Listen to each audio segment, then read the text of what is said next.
अस्सलाम वालेकुम, मैं हूं आसिम तारड़। इस दुनिया में सिर्फ 3 मजहबी और रूहानी शख्सियात ऐसी हैं जिनके नाम मुबारक के साथ गंज का खिताब इस्तेमाल हुआ। हज़रत दाता गंज बख्श अली हजवेरी रहमतुल्लाह अलैह, हज़रत मोहम्मद नौशा गंज बख्श रहमतुल्लाह अलैह और हज़रत फरीदुद्दीन गंज शकर रहमतुल्लाह अलैह। हज़रत मोहम्मद नौशा गंज बख्श रहमतुल्लाह अलैह वो रूहानी हस्ती हैं जिन्होंने सिर्फ 3 माह में कुरान पाक हिफ्ज़ कर लिया। हज़रत मोहम्मद नौशा गंज बख्श रहमतुल्लाह अलैह की आमद की खबर बहुत सी रूहानी शख्सियात पहले से ही दे चुकी थी। हज़रत अब्दुल कादर जिलानी रहमतुल्लाह अलैह और हज़रत सखी शाह सुलेमान नूरी हजूरी रहमतुल्लाह अलैह जैसी अजीम रूहानी शख्सियात ने भी जनाब की आमद की खबर पहले से ही दे दी थी। अंग्रेज लिखारी आर्नल्ड भी अपनी किताब प्रीचिंग ऑफ इस्लाम में लिखता है कि जनाब इतनी बड़ी रूहानी शख्सियत थे और आपने इस्लाम की इतनी तबलीग की कि 2 लाख गैर मुसलमान हुए।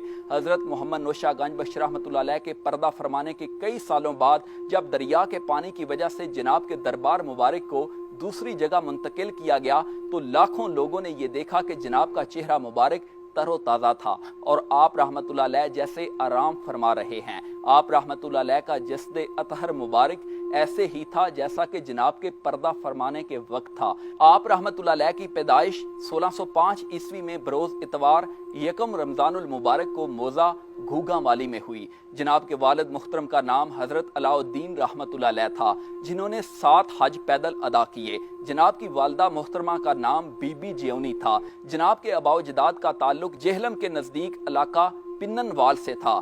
आप रहमतुल्लाह अलैह के चचा रहीमुद्दीन साहब जो बहुत बड़े आलम थे और जनाब के वालिद मोहतरम वहाँ से हिजरत करके गुजरात तशरीफ ले आए और घूगा वाली में रिहाइश इख्तियार की। जब आपकी वलादत करीब थी तो आपके वालिद हजरत अलाउद्दीन साहब रहमतुल्लाह अलैह हज के लिए तशरीफ ले गए और जाते हुए अपनी अहलिया से कहा कि अल्लाह पाक ने जो इमानत आपके सुपुर्द कर रखी है, मैं हज पर जा रहा हूँ। मेरे हज पर जाने के बाद ज़हूर पजीर होगी तो उनका नाम हाजी मोहम्मद रखना और उनकी तरबियत करना। वो दीन के पहलवान होंगे, मादरजाद वली होंगे, वो बहुत बड़े आलम होंगे। आपकी बुनियादी तरबियत आप रहमतुल्लाह अलैह की माँ और आपके चचा ने की। आप रहमतुल्लाह अलैह के वालिद हज से वापस तशरीफ लाए तो जनाब की उम्र 5 साल थी। जागो तारड़ की मस्जिद में जनाब को इब्तदाई तालीम हासिल करने का शर्फ हासिल हुआ। हजरत मौलवी हाफिज कायमुद्दीन और हजरत शाह बुड्ढा साहब से इब्तदाई तालीम हासिल की। हाफिज साहब ने जब सनद इल्मी देकर आपको रुखसत किया और आपके कमालात रूहानी के इस कदर गर्विदा हो गए, शुक्रिया के तौर पर यह फरमाया, अल्हम्दुलिल्लाह, आप जैसा कामिल इंसान हमारी शागिर्दी में रहा। उम्मीद है क़यामत के दिन आपके तुफैल हमारी भी निजात हो जाएगी। हजरत मोहम्मद नौशा गंज बख्श रहमतुल्लाह अलैह के वालिद मोहतरम का मज़ार और जनाब की वालिदा मोहतरमा का मज़ार मोजा घूगा वाली में है। जनाब के मुर्शिद हजरत सुलेमान नूरी हजूरी रहमतुल्लाह अलैह का दरबार भलवाल शरीफ में वाक़े है। आप रहमतुल्लाह अलैह 29 साल की उम्र में हजरत सुलेमान नूरी हजूरी रहमतुल्लाह अलैह के यहाँ बैत हुए। वहाँ से उन्होंने तसव्वुफ की मनाजिल तय की। आपके मुर्शिद आप पर खसूसी तवज्जो फरमाते और फिर फलाह फिल शेख की मनाजिल, फलाह फिल रसूल की मनाजिल, फलाह फिल्ला की मनाजिल और बका बिल्ला तक पहुँचा दिया। ये सारी मनाजिल बहुत कम वक्त में आपको मिली। फिर मुर्शिद के हुक्म से नौशहरा ताड़ा घूगा वाली के करीब दरिया के किनारे वहाँ पर अपना तबलीगी मरकज बनाया। आपका निकाह मोजा नौशहरा ताड़ा में अपनी कौम के एक मोहतरम बुजुर्ग हजरत शेख फतेह मोहम्मद की साहबजादी से हुआ। आप रहमतुल्लाह अलैह हिंदुस्तान, अफ्रीका, मिस्र में भी कुछ वक्त के लिए रहे। मिस्र की मस्जिद में हजरत खिजर अलैहिस्सलाम आपसे मिलने आए और आपको इसमें आज़म का इल्म दिया। कंधार, कश्मीर, अफगानिस्तान के लोग आपसे फैज़ हासिल करने आते थे। आपकी निगाह में ऐसी तासीर थी कि जिस शख्स पर नज़र फरमाते तो उसका कल्ब ज़ाकिर हो जाता। आप जो हदीस मुबारका पढ़ते सबसे पहले उस पर अमल करते।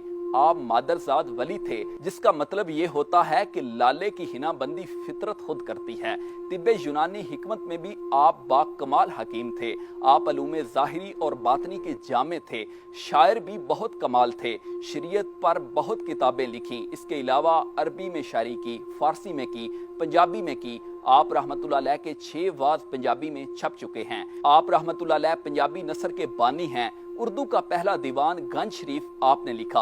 आप रहमतुल्लाह अलैह तीर अंदाजी, पहलवानी और घोड़सवारी में बहुत माहिर थे। हजरत मोहम्मद नौशा गंज बख्श रहमतुल्लाह अलैह वो हस्ती थे जो कभी किसी बादशाह के दरबार पर नहीं गए, बल्कि बादशाह उनके पास हाजिरी देते थे। आपने फरमाया, दुनिया एक निजासत है जो सोने में लपटी हुई है। आपने फरमाया, जिसने नफ्स को शिकस्त दी उसने दोनों जहान फतह कर लिए। आपका खास वजीफा है अस्माए हुस्ना, बल्कि फरमाते थे सुबह भी पढ़ो शाम भी पढ़ो।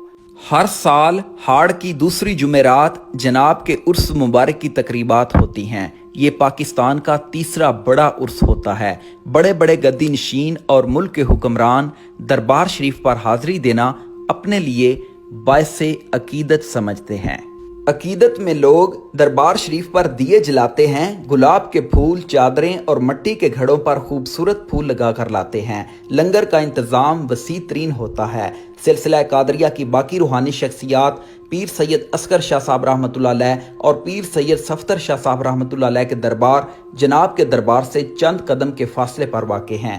जब आपका जिक्र होता है तो दरवेशों पर वजद की कैफियत तारी हो जाती है।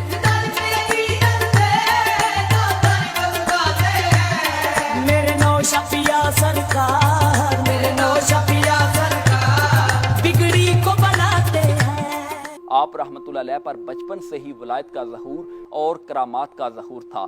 अगर जनाब की करामात का जिक्र किया जाए तो वैसे तो जनाब की करामात पर हज़ारों किताबें लिखी जा सकती हैं, ताहम इस क्लिप में जनाब की एक करामत वो ये थी कि हिंदू एक जोगी ने कहा, अगर तुम मुसलमान फ़कीर हो, मैंने 36 साल योगा किया है, जादूगर हूँ, बहुत कुछ कर सकता हूँ, तो आपके पास क्या है? आपने कहा, तूने क्या किया? वो झाड़ी के पीछे गया तो जवान बनकर आ गया, फिर बूढ़ा बनकर आ गया, फिर लड़का बन गया।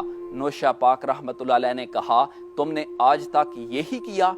तो आपने कहा, अल्लाह। दरख्त के हर पत्ते, जंगल के हर बूटे से अल्लाह की आवाज़ें आना शुरू हो गईं और वो जनाब के कदमों में गिर गया और मुसलमान हो गया। इतनी बड़ी रूहानी शख्सियात के दुनिया से पर्दा फरमाने का अंदाज भी अलग होता है। विसाल के वक्त भी आप रहमतुल्लाह अलैह अल्लाह का जिक्र कर रहे थे, फिर बुलंद आवाज़ से कलमा तैयबा पड़ा कि रूह बा किबला हुए और सिलसिला कादरिया के आफताब इस दुनिया फ़ानी से सकूत फरमा गए। जनाब का नमाज जनाजा बड़ा ही तारीखी था, लाखों लोग शरीक हुए। जनाब का ये शेर पढ़कर मैं इजाज़त चाहूँगा। अल्लाह मन ते मन मुहम्मद, मुर्शद मन सुचियारा, एथे ओथे दोवे जहानी, फिर होवे छुटकारा।